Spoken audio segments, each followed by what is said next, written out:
J'ai passé il y a 2 mois un entretien pour un poste au-dessus du mien. On va dire que je suis exécutante et ou contributeur individuel, certains l'appellent comme ça, pour passer à un poste de coordinatrice d'équipe, coordonner en fait l'équipe avec laquelle je travaille aujourd'hui. Donc pareil comme poste. Bref, je suis allée à l'entretien et clairement je me suis sentie mais mal. Je parlais vite, trop vite, sans prendre de respiration, sans prendre le temps de respirer, clairement. J'étais pendant, je dirais à vue de nez, parce que dans ces moments-là, je pense que le temps passe pas de la même manière. On a l'impression que ça passe très vite, ou à l'inverse, très lentement. Je dirais à vue de nez ou à vue de ressenti, 15 minutes à peu près à fond. Donc les 15 premières minutes de l'entretien, j'étais à fond. J'abreuvais mon interlocuteur de paroles, de phrases. Et je prenais même pas le temps de respirer. Donc clairement, ça s'est vraiment vu que j'étais stressée. J'avais préparé un plan structuré que j'ai pas suivi. Alors pourquoi je l'ai pas suivi, je sais pas. J'étais dans la panique. Je suis partie dans tous les sens. C'était n'importe quoi. Alors ce qu'il faut savoir aussi, c'est que j'avais eu une préparation. C'est-à-dire que j'ai été informée de l'entretien à peu près 1 mois et demi avant le démarrage du rendez-vous. Donc largement le temps de préparer quelque chose. Et c'est ce qui s'est passé. J'ai préparé quelque chose que je n'ai pas suivi dans la panique. Alors ce qui est intéressant aussi quand on prépare quelque chose, c'est que lorsqu'on perd le fil, comme ça m'est arrivé maintenant à l'entretien, eh bien on peut retomber sur nos pieds mais hyper facilement. Ce qui fait que ça a enclenché plein de problèmes. Comme j'ai perdu mes moyens, donc non seulement j'ai perdu mes moyens, j'ai paniqué, et en plus je n'ai pas pu m'appuyer sur le travail que j'avais fait en amont, qui avait été bien fait en plus. À la relecture derrière, je me suis dit mais tu avais très bien fait ton travail, pourquoi tu t'es pas appuyé dessus? Donc n'importe quoi. Et en plus de ça, il y a eu des redites. J'ai redit plusieurs fois la même chose dans différents exemples. Enfin, j'ai eu des répétitions, j'ai bafouillé, j'ai perdu le fil. Enfin bon, bref, ça a donné une image assez chaotique de l'entretien alors que j'avais tout préparé, donc pas du tout l'image que je voulais donner. Bref, très compliqué. Donc c'était vraiment n'importe quoi. Et puis le troisième point, c'était les questions. J'ai eu des questions qui étaient des mises en situation qui étaient extrêmement poussées sur le poste. Et vraiment, j'ai pas été préparée à ce genre de questions. Enfin, en tout cas, j'avais pas vu les choses sous cet angle-là. Et je me suis retrouvée complètement prise au dépourvu par rapport à tout ça. Donc ça, c'était quand même dingue. Donc clairement, nul à cet entretien. J'en suis ressortie, je me suis dit 2 choses. Je me suis trompée, mais sur le poste. Donc ça m'a donné un autre angle de vue du poste. Et ce que j'en ai vu ne m'a pas plu. Ça, c'est très important parce que j'étais complètement déboussolée et je me suis dit en fait je me suis vraiment trompée.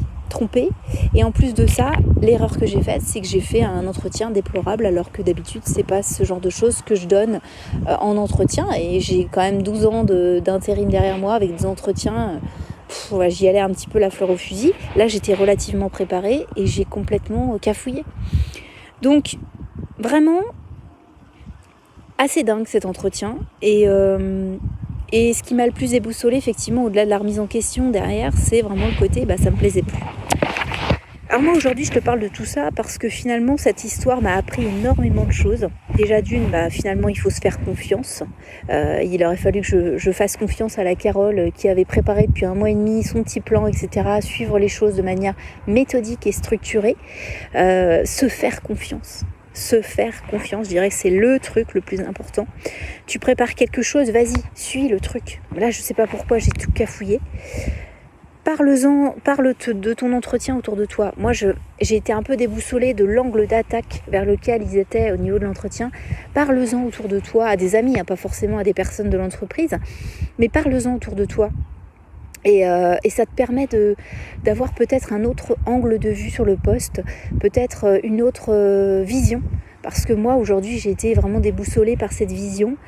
Et peut-être même, je dirais, aller plus loin dans cette vision du poste et se dire dans 2 ans, dans 5 ans, si tu as ce poste-là, où est-ce que potentiellement tu serais? Et c'est là en fait où ils m'ont emmenée, et c'est là où j'ai été déboussolée.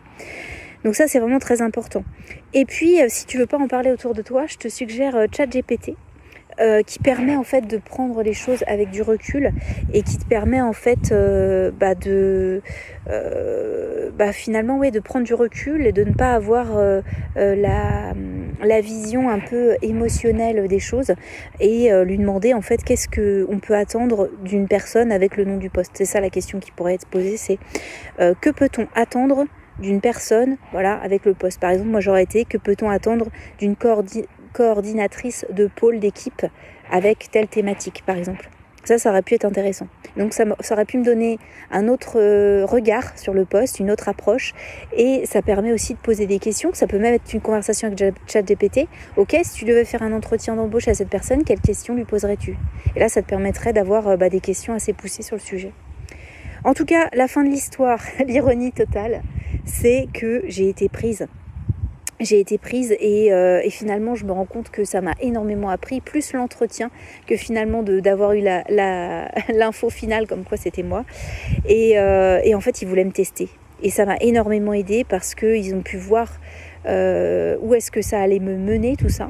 Et finalement ça a levé tous les doutes que j'ai eus puisque finalement j'avais la validation de la hiérarchie pour prétendre à ce poste.